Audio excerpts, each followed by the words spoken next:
മുഖ്യമന്ത്രി പിണറായി വിജയന് ഇന്ന് 80ാം പിറന്നാൾ. പതിവ് പോലെ ആഘോഷങ്ങളില്ലാതെയാണ് ഇത്തവണത്തെയും പിറന്നാൾ.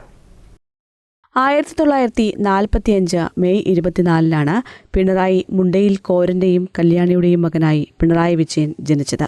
ശാരദാവിലാസം LP സ്കൂളിലും പെരളശ്ശേരി ഗവൺമെന്റ് ഹൈസ്കൂളിലും തലശ്ശേരി ബ്രണ്ണൻ കോളേജിലുമായിരുന്നു വിദ്യാഭ്യാസം. ബ്രണ്ണൻ കോളേജിൽ BA ഇക്കണോമിക്സിന് പഠിക്കുമ്പോൾ കേരള സ്റ്റുഡൻസ് ഫെഡറേഷൻ കണ്ണൂർ ജില്ലാ സെക്രട്ടറിയായി. 1964-ൽ KSF സംസ്ഥാന കമ്മിറ്റി അംഗമായി. വിദ്യാർത്ഥി രാഷ്ട്രീയത്തിൽ നിന്ന് യുവജന പ്രസ്ഥാനത്തിലെത്തിയ അദ്ദേഹം പിന്നീട് KSYF സംസ്ഥാന പ്രസിഡന്റായി. 1967-ൽ CPM-ന്റെ തലശ്ശേരി മണ്ഡലം കമ്മിറ്റി സെക്രട്ടറിയായി. 1968-ൽ പാർട്ടി ജില്ലാ കമ്മിറ്റി അംഗമായി. 1972-ൽ ജില്ലാ സെക്രട്ടേറിയറ്റിലേക്കും 1978-ൽ സംസ്ഥാന കമ്മിറ്റിയിലേക്കും തെരഞ്ഞെടുക്കപ്പെട്ടു. ചടയൻ ഗോവിന്ദന്റെ മരണത്തെ തുടർന്ന് മന്ത്രിപദം ഉപേക്ഷിച്ച് 1998 സെപ്റ്റംബർ 25-ന് പാർട്ടി സെക്രട്ടറിയായി.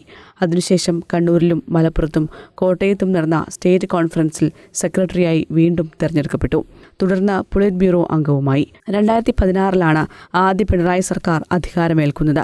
ഔദ്യോഗിക രേഖകളിൽ 1944 മാർച്ച് 21-നാണ് മുഖ്യമന്ത്രിയുടെ ജന്മദിനമായി രേഖപ്പെടുത്തിയിട്ടുള്ളത്. എന്നാൽ ശരിയായ ജനനത്തീയതി മെയ് 24-നാണെന്ന് ഒന്നാം പിണറായി സർക്കാർ അധികാരമേൽക്കുന്നതിന്റെ തലേന്നാണ് പിണറായി വിജയൻ വെളിപ്പെടുത്തിയത്.